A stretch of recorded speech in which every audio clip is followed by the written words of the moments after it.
Ça y est, c'est officiel, on peut le dire, monsieur Gianluigi Donnarumma ne portera plus jamais le maillot du Paris Saint-Germain, en tout cas en tant que joueur. Et malheureusement, très peu respecté. Le PSG a tout fait pour le virer, a trouvé un prétexte pour voilà, le pousser à la sortie. Il n'a pas été respecté pour moi. Mais bon, je ne vais pas me répéter à chaque fois.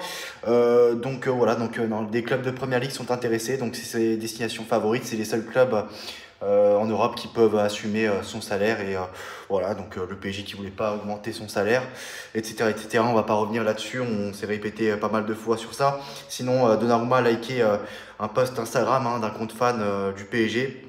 Donc comme quoi, voilà, Donnarumma restera une légende du PSG. Jojo mérite des adieux dignes de ce nom au Parc des Princes, et c'est un post qu'il a liké.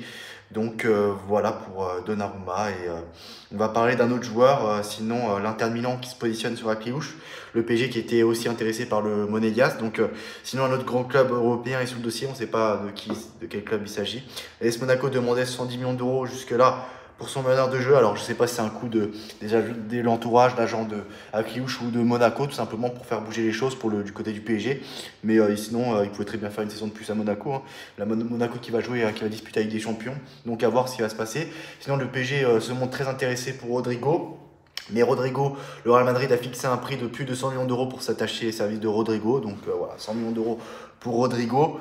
Et sinon, normalement, Elias Zabarni, c'est quasiment fait. Il a passé sa visite médicale hier soir. Donc je sais pas ce qu'attend le PSG pour officialiser les joueurs. Je sais pas pourquoi ils mettent 30 millions à chaque fois pour officialiser les joueurs. Ça a été pareil pour Lucas Chevalier. Le mec, il a disputé son premier entraînement avec le PSG avant que son transfert au PSG soit officialisé. Donc va savoir. En même temps, c'est le PSG. Voilà, c'est pas étonnant. Sinon, on va parler des ventes. Alors Skriniar, tu l'as vendu, c'est le seul joueur que tu as vendu. Mais sur les joueurs que tu peux vendre, alors il y a Beraldo, Hernandez, Mukiele, Soler, Sanchez, Lee, Ramos, Colomboigny, Asensio.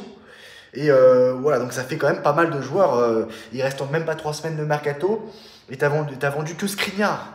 Il y a des indésirables voilà, qui apportent pas grand chose sur le banc, ou des joueurs que tu as prêtés que tu cherches à t'en débarrasser. Ça prend beaucoup de temps, mais c'est monsieur Luis Campos qui est à la manœuvre, qui est à la baguette, donc ça m'étonne pas de lui, monsieur l'incompétent. Tenas aussi, on ne sait pas, on connaît pas son avenir. Pareil pour Safonov, Donnarumma, on ne sait pas s'il va être vendu cette année ou s'il va quitter librement le club l'année prochaine. En tout cas, s'il quitte librement le club l'année prochaine, moi je n'en voudrais pas, vu comment le club n'a pas respecté. Et puis de toute façon, je pense qu'il va quitter le club parce que bon, pour l'Italie, la Coupe du Monde 2026 et tout ça, donc pour qu'il soit en rythme. Et même si, voilà, donc du coup, donc tu as pas mal de joueurs à vendre, mais soit Tenas, soit Safonov quittera le club, parce que bon, il faut 3 gardiens au club, donc Chevalier numéro 1. En 2, il y a Marine, sans doute, et en 3, Tenas ou Safonov, mais bon, je sais pas si les deux accepteront cette situation. À voir, en tout cas, c'était le Mercato Express du jour. On se retrouve demain pour une nouvelle vidéo, mais c'est vrai que le PSG, franchement.